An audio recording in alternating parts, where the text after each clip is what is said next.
We hear the word sustainable everywhere, on coffee cups, clothing tags, advertisements, even in banking apps. It feels positive, even comforting. But what does it really mean? In research and global policy, sustainability is not a vague promise. It has a clear structure built on three interconnected dimensions: economic sustainability, social sustainability, and ecological sustainability. Each of them is vast enough to be studied as its own field, and yet none can exist in isolation. They are woven together like threads in the same fabric. Pull one out and the whole thing unravels. To understand how this plays out, let's break down each dimension. But let's not only look at it in the abstract. Let's connect it to both the private, everyday perspective, the way individuals live, consume, and make choices, and the business perspective, where organizations navigate markets, supply chains, and regulation. Together, these levels add up to the bigger picture: societies, economies, and ecosystems trying to endure. First stop, economic sustainability. At first glance, it seems simple: keep the economy growing. But true economic sustainability is much deeper than profit or quarterly returns. It's about building systems that remain viable in the long term without exhausting the people and resources they depend on. From a private perspective, you see this in your own household economy. Do your wages cover not just today's bills, but also your future security? Are the products you buy built to last, or do they fall apart after a few months, forcing you to spend again and again? When you choose quality, durability, or reparable goods, you are contributing to economic sustainability at the micro level. From a business perspective, it's about efficiency and resilience. Companies need to produce value without wasting energy, water, or raw materials. They need supply chains that can withstand disruptions, whether it's a pandemic that stops shipping, a war that blocks trade routes, or a climate disaster that destroys harvests. They need governance and transparency to maintain investor trust and avoid corruption. They need innovation, investing in technologies that make them competitive in a low-carbon world, like renewable energy, smart logistics, or digital systems that cut waste. And increasingly, they need to adopt circular business models where waste is minimized and materials flow back into use. At the macro level, economic sustainability is about nations and global markets. It's about whether infrastructure can handle the shocks of the future, whether financial systems are stable, whether public debt is manageable, and whether trade flows are resilient in a volatile world. If economies chase short-term growth at any cost, they create fragility instead of stability. So economic sustainability stretches from the individual deciding whether to repair their phone instead of replacing it, to corporations redesigning their entire value chains, to governments restructuring financial systems. The thread that ties it all together is resilience. Without it, short-term profit becomes long-term collapse. Next, social sustainability. Here the focus shifts to people and communities. This dimension asks, are systems fair, inclusive, and just? At the private level, social sustainability shows up in daily life. Do you feel safe in your workplace? Do you have access to healthcare, education, and housing? Are you paid fairly for your labor? Do you live in a community where you can trust institutions, participate in decisions, and be treated with dignity regardless of gender, ethnicity, or background? Every one of these factors reflects whether social sustainability is present in your life. For businesses, social sustainability comes with responsibility. Are workers across your supply chain paid a living wage? Are factories safe?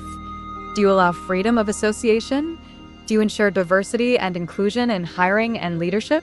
Do your operations strengthen the communities where you operate, or do they exploit them? A socially sustainable company sees people not as disposable costs, but as the foundation of long-term success. On the macro level, social sustainability spans entire societies.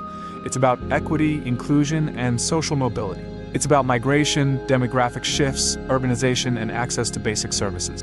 It includes cultural preservation, civic participation, and the reduction of corruption. When social sustainability is strong, societies are cohesive, resilient, and capable of handling change. When it's weak, inequality widens, unrest grows, and trust in institutions collapses. The connection between micro and macro is clear. When individuals are excluded or exploited, the cracks widen into systemic instability. And when governments and corporations fail to protect social sustainability, reforms fail because people don't trust them. And then, ecological sustainability. This is the environmental foundation that everything else depends on. Without functioning ecosystems, neither societies nor economies can survive. For individuals, ecological sustainability is visible in daily choices: how much energy we consume, how we travel, what we eat, how we deal with waste. It's in the air we breathe, the water we drink, and the food we eat. Every action leaves a footprint.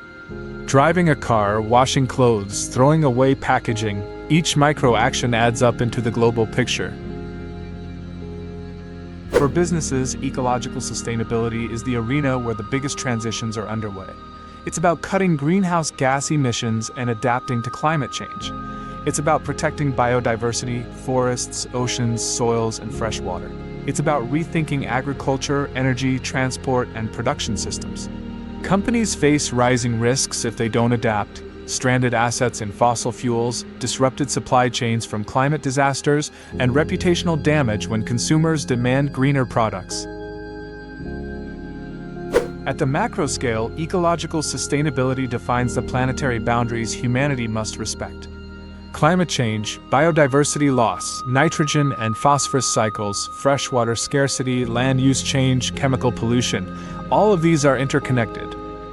And crossing these thresholds destabilizes not just nature, but economies and societies too. We are already seeing this. Climate change is no longer a distant scenario. It's here. We see unprecedented floods wiping out infrastructure. We see droughts threatening food security. We see wildfires destroying homes and forests. We see storms that devastate entire regions. What once was considered an external cost is now a direct, everyday risk. So ecological sustainability is not a green option or a niche concern. It is the operating limit of our entire system, stretching from the choices you and I make to the strategies of global corporations to the survival of entire nations. The bigger picture, intertwined. This is where the three dimensions converge.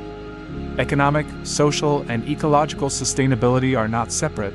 They are deeply connected at every level. To see this, let's follow our t-shirt from cradle to grave. Imagine cotton grown in one country, harvested by workers who may or may not earn a fair wage. That cotton is transported across borders, loaded onto ships that burn heavy fuel oil, adding carbon dioxide to the atmosphere. It arrives in another country where it is spun into fabric, dyed with chemicals, and cut and sewn in factories. There, social questions emerge. Are the workers safe? Do they have contracts? Do they work 12-hour shifts for a wage that cannot sustain a family? The finished shirt is transported again, by truck, by rail, by container ship, eventually ending up in a store on the other side of the world. Each stage adds economic value, but also environmental cost. Each step affects people, communities, and ecosystems. From a private perspective, when you buy that shirt, you might see only the price tag. But hidden inside it is a chain of impacts: wages, emissions, biodiversity loss, and social well-being. From a business perspective, that same shirt represents supply chain management, risk exposure, brand reputation, and long-term resilience. And from the macro perspective, multiplied by billions of shirts worldwide, it becomes a driver of global climate change, social inequality, and resource depletion.